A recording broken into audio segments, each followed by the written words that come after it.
それでは本日のゲストをご紹介しましょう。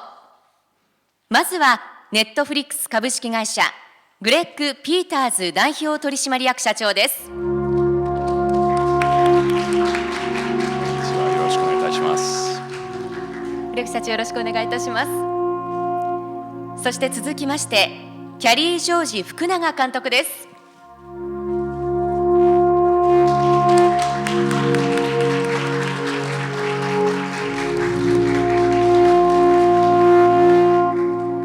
お二人とも今日はよろしくお願いいたします。I've been working around this subject for over 15 years.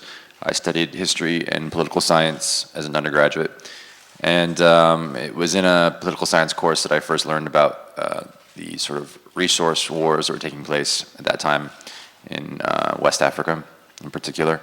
And so when I went to film school, I went with an idea to make a feature film about child soldiers. I even went to Sierra Leone in 2003 to do research. In 2005, I read the book for the first time, and I was able to combine all of my research to just put into this beautiful, all the tragic tale that Uzima Iwala had written, and that's sort of what started this journey to make this film. So.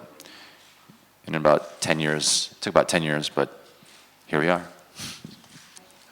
I'd like them to watch the whole movie, but if I had to choose one thing, I would say if after watching the movie someone feels like they knew this child, had an emotional connection to this child in a way that as if it was a real person to them, then I've succeeded in taking what would normally just be a newspaper news topic that feels very distant and made it more of a personal experience.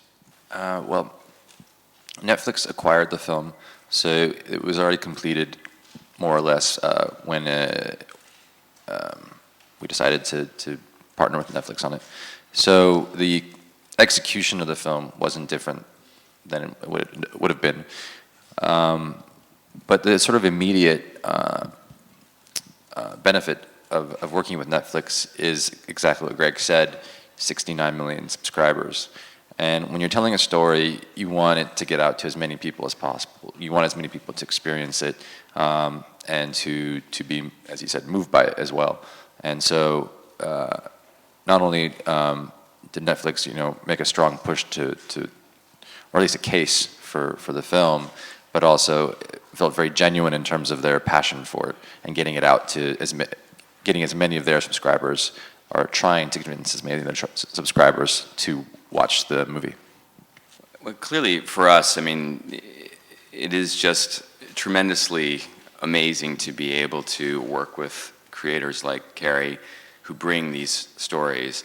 And then when we think about how do we maximize the impact of that story, how do we connect as many people as we possibly can around the world with that story, part of it is just giving them that physical access, the ability that they can actually watch the film, which not everyone around the world would have with a film like this. And the second part is exposing them to the desire to watch it. And we think that there are many ways that we have to sort of find this audience through personalization algorithms, find the people that we are confident are really going to be moved by this story, and then suggest to them that they watch it. And we think those two things together allow us to maximize the impact of such an incredible work. I think probably for me one of the more influential Japanese directors would be Imamura Shohei. I saw a series of his films about 10 years ago actually. They played at BAM in New York. They played about 15 of his movies there, which was pretty incredible. I'd first seen, obviously, The Eel many years ago, but this was the first time I got to see like Insect Woman and Pigs and Battleships and a lot of his earlier work. And I found his camera work and his blocking to be pretty amazing. It was like Scorsese, but 20 years before Scorsese was doing it. So that was a really early Japanese influence. I also like Koreeda, his naturalism and his realism. I think Nobody Knows. I'm not sure what it's called in Japanese, but that's one of the most amazing films I've ever seen, especially in terms of child performers. The performance he got out of those kids was incredible.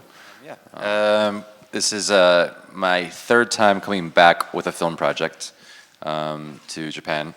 I came back for the first time in 2010 for Sin Nombre, and I find it a great pleasure to come back and introduce my new projects to the Japanese population. Not only from the earlier question about the long legacy and a heritage of cinema here, but also because of my own heritage. And this is a film obviously very far from the Japanese experience as much as it's far from my own experience, but I think that many people here will appreciate it and be moved by it. And for me to be able to connect again with my family's heritage and to share projects like this is a wonderful pleasure.